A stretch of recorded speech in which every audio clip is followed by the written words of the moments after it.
కృషి ఉంటే మనుషులు ఋషులవుతారు, మహాపురుషులవుతారు, తరతరాలకి తరగని వెలుగవుతారు, ఇలా వేడుకులవుతారు.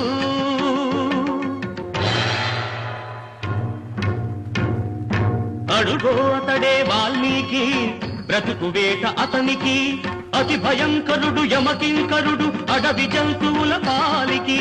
అడుగో అతడే వాల్మీకి.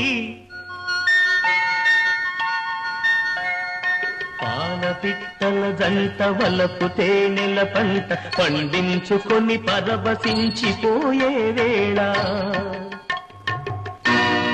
ఆ పక్షుల జంటకు గురి పెట్టాడు, ఒక పక్షిని నేల కూల్చాడు. జంట బాసి